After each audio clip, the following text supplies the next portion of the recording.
Good afternoon, my dear students. So, students, as we have already started the chapter atmospheric pollution in the class, we were doing that chapter, so we are going to continue that chapter. Okay, so you are supposed to open the book, your chemistry book, page number 219. The chapter is atmospheric pollution. So, we are going to continue the topic that is ozone depletion. We are done with the topic greenhouse effect, their reduction, their causes, and their adverse effects. We have already discussed that, so we are going to continue with the stratospheric pollution. ठीक है, अब हम second part of pollution complete करेंगे, that is a stratospheric pollution. So the first part under this stratospheric pollution, that means led to the, it relates with the layer present in the atmosphere, or we can say in the earth, that is stratosphere. तो stratosphere layer में होने वाला pollution जो हम पढ़ने वाले हैं उनमें सबसे पहले आता है हमारे पास ozone depletion. So you are suppose to write the key term. हाँ जी, आप अपनी क्लास वर्क नोटबुक पे हेडिंग डालें, चैप्टर लिखें, डेट लिखें और उसके बाद लिखें key term and then write first key term, that is ozone depletion. Ozone depletion, it refers to the slow and steady, it refers to the slow and steady decline, that means reduce होना, किसी चीज़ का कम होना, decline of ozone in the earth's stratosphere, that is the layer. ठीक है, तो ozone depletion क्या refer करता है? डिप्लीट होना, किसी चीज़ का कम होना.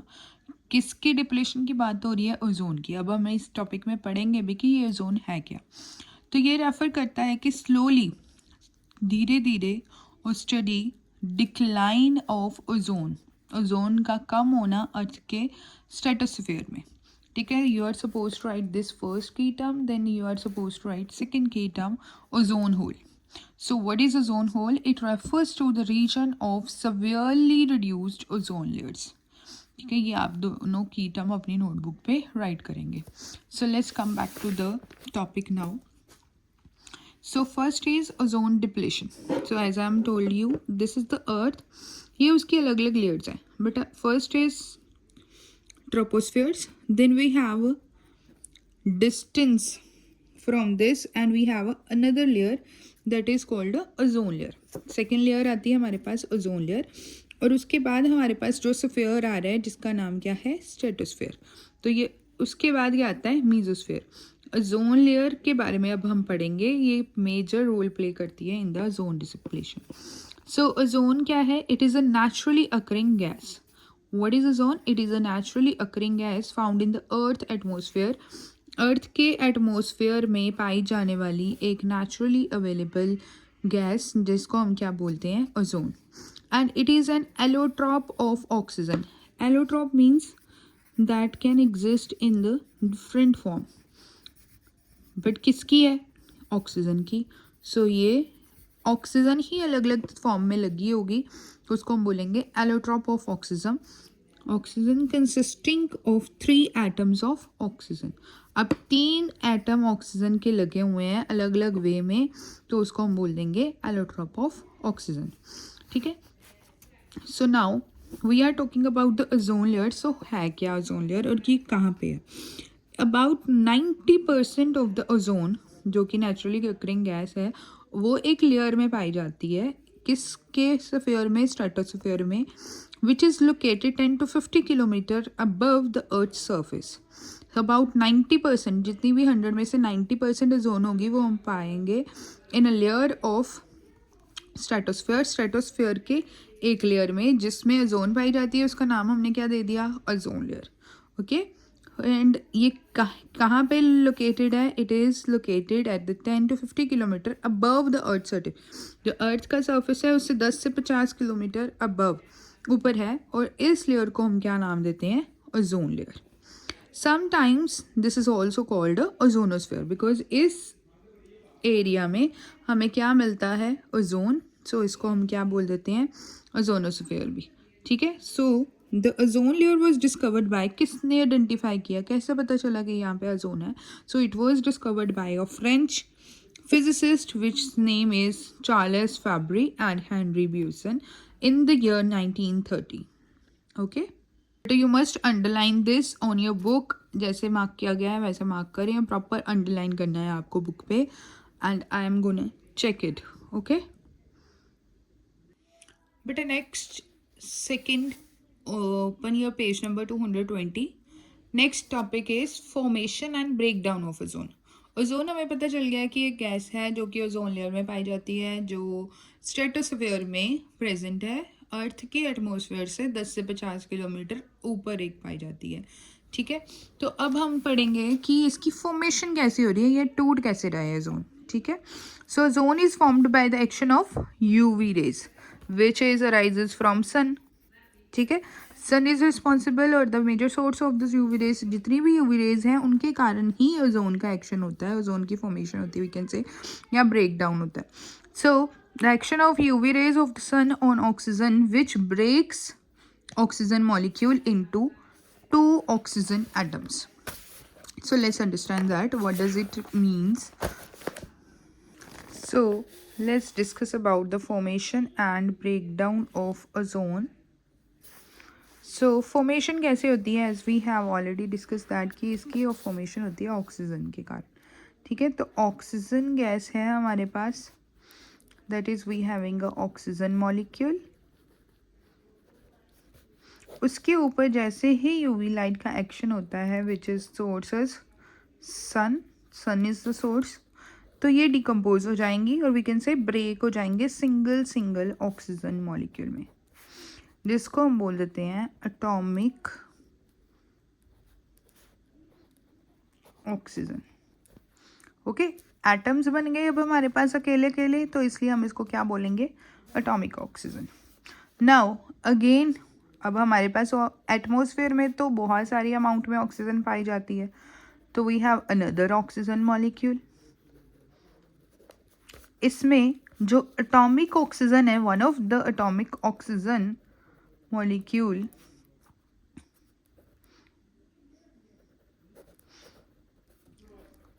will react with this. Now 2 and 1, how many oxygen is there, 3 oxygen. So this 3 molecule of oxygen is known as ozone. तो ऑक्सीजन ओजोन का फॉर्मूला आपसे जब भी पूछा जाए तो वो हमारे पास क्या होगा, O3. ठीक है, कैसे फॉर्म हुई, it is formed by the action of ultraviolet rays of sun on oxygen which breaks down into the oxygen atoms. ठीक है, then the highly reactive oxygen atom then react with the oxygen molecule and they will form a ozone, and this process will continue. So a continue process called ozone oxygen cycle. तो इस continuous process को हम क्या बोलते हैं, ozone oxygen cycle, and it is maintained by the amount of ozone being produced and being destroyed. ये cycle कैसे maintain होता है, it is maintained between the amount of ozone being produced, कितनी अमाउंट ऑफ ओजोन प्रोड्यूस्ड हो रही है, और कितनी ऑक्सीजन एटम बीइंग डिस्ट्रॉयड. ठीक है, सो एज अ रिजल्ट क्या होगा, टोटल जो concentration, so as a result the total concentration of ozone remains almost same. जैसे ही ये साइकिल चलता जाएगा, बार बार ये स्प्लिट होंगे, डिकम्पोज होंगे, ऑक्सीजन एटम बनेंगे, हाईली रिएक्टिव जो है फिर से ऑक्सीजन के साथ रिएक्ट करके क्या बनाएंगे, ओजोन. तो इस वे से जैसे ही वो साइकिल कंटिन्यू होगा तो उससे क्या होगा, जो टोटल कंसंट्रेशन है ओजोन की वो क्या रहेगी, same. The total concentration of the ozone remains almost the same. So let's move to the book now. ये आपको अपनी नोटबुक्स पे नोट डाउन करना है. So have a look. जैसे हम टॉपिक लिखते हैं क्लास वर्क नोटबुक पे, आप की टर्म लिखेंगे, की टर्म के बाद हेडिंग डालेंगे formation and break down of ozone, and then you are suppose to write these equations proper. ये बेटा आप नोट करोगे, okay. So let's come back to the topic now. Again formation of and breakdown of ozone, we have discussed that कि oxygen molecule with the action of UV rays of the sun on oxygen जो टूट के हमें क्या देंगे, atomic oxygen. इनमें से जो हाईली रिएक्टिव ऑक्सीजन एटम्स होंगे वो रिएक्ट करेंगे और क्या बना देंगे, ओजोन। ओजोन का फॉर्मूला क्या है, O3, but it is also a gas. So continuous process को हम क्या बोलते हैं, ओजोन ऑक्सीजन साइकिल। ये कैसे मेंटेन किया जाता है कि कितनी अमाउंट ऑफ ओजोन जो है वो प्रोड्यूस हो रही है, वो किस पे डिपेंड करेगी कि कितने डिकम्पोज हो रहे हैं ऑक्सीजन एटम, डिस्ट्रॉय कितने हो रहे हैं और फॉर्म कितने हो रहे हैं। ये आपको डायग्रामेटिकली शो किया गया है कि यहाँ पे हाई एनर्जी मॉलिक्यूल ये O2 है, जैसे ही यूवी रेज उसके ऊपर पड़ती हैं, अल्ट्रावायलेट रेडिएशन ने स्ट्राइक किया, ऑक्सीजन मॉलिक्यूल अलग अलग हो गए, ठीक है। तो वो क्या कर गए, स्प्लिट कर गए 2 फ्री ऑक्सीजन एटम की। और फर्दर अब ये अनदर ऑक्सीजन मॉलिक्यूल जिसको मैंने O2 बोला था, ठीक है, उसके ऊपर अब जो इन दोनों में से ज़्यादा reactive, suppose this is the most reactive and we have another, यहाँ पे उन्होंने 2 ही दिखा दिया बेटा, एक O2 ये है और एक O2 ये है, एक एक दोनों के साथ फर्दर रिएक्ट करेंगे तो ये मन के कितने हो गए ऑक्सीजन, 3 हो गए। तो this O3 is, so we are having a ozone molecule. तो यहाँ पे हमारे पास 2 O3 मॉलिक्यूल्स बन गए, और 3 के भी कितने, मतलब ओजोन के कितने मॉलिक्यूल्स हो गए, 1 is this, another 1 is this, so total कितने हो गए, 2, ठीक है। So in this way we have a production of ozone in the which layer, stratosphere, so that is causing a stratospheric pollution also. Now ozone is thermodynamically unstable, ठीक है। Heat या हम देंगे इसको, यूवी रेज देंगे तो उसमें ये अनस्टेबल हो जाती है, डिकम्पोज हो जाती है। What does decompose means, decompose means break down, टूटना किसी चीज़ का फर्दर। क्यों टूटेगी, तो फिर सपोज, चलो let's understand that we have a ozone molecule, again इसके ऊपर अगर UV लाइट पड़े, हम इसको फॉर्म भी तो UV लाइट में ही कर रहे हैं ना, अगेन इसके ऊपर अगर UV लाइट पड़ती है तो फिर ये क्या करेगी, डिकम्पोज हो जाएगी और टूट जाएगी। टूट के हमें क्या देगी, oxygen molecule. We are having a oxygen molecule along with that 1 oxygen gas. और एक सिंगल को हम एटम बोलते हैं तो इसको हम क्या बोलेंगे, atomic oxygen. This we get on decomposition of ozone. Ozone को डिकम्पोज करें तो किसके साथ होगी, यूवी लाइट।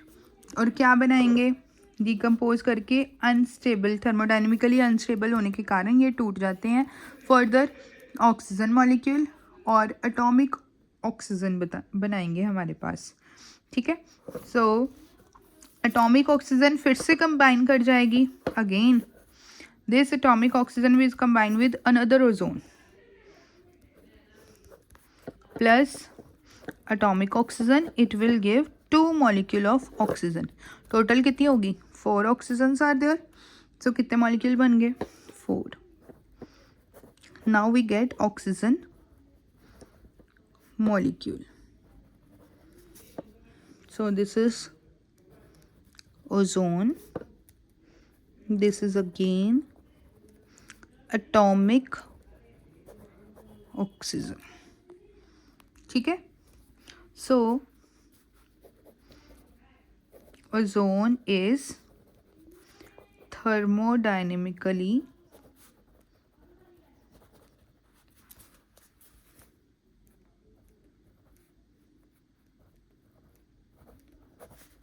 unstable। तो आप बताएंगे कि जैसे ही वो थर्मोडायनेमिकली अनस्टेबल होगी तो वो हमें ये मॉलिक्यूल्स देंगी, ठीक है। Okay, you are suppose to write these also on your class work notebook. So यही मैंने अभी आपके साथ डिस्कस किया है, आपको अंडरलाइन भी करना है ये बुक पे। You are suppose to open your class class work copy and book. Along with that, you must carry your pencils to underline it. So decomposition पे हमें oxygen decompose होगी in the UV light. It will decompose to give a molecular oxygen and atomic oxygen in the presence of UV light. The atomic oxygen, that means this oxygen will combines with another ozone molecule. जैसे ही ये oxygen again ozone के साथ combine करेगी तो क्या बनाएगी? It will form two molecules of oxygen, that is called molecular oxygen. तो उसकी फॉर्मेशन होगी. ठीक है. So now a dynamic equilibrium exists between the production and decomposition of the ozone molecules. So next is the functions of ozone layer in the atmosphere. Although density जो है ozone की वो क्या है? Very low. It is not a highly dense layer. It is a less dense layer. ठीक है. Density is low. So ozone layer plays a very important role in our life. So let's see how the ozone plays important role in our life, why it is important. So let's discuss the first function. So ozone layer absorbs most of the harmful ultraviolet rays.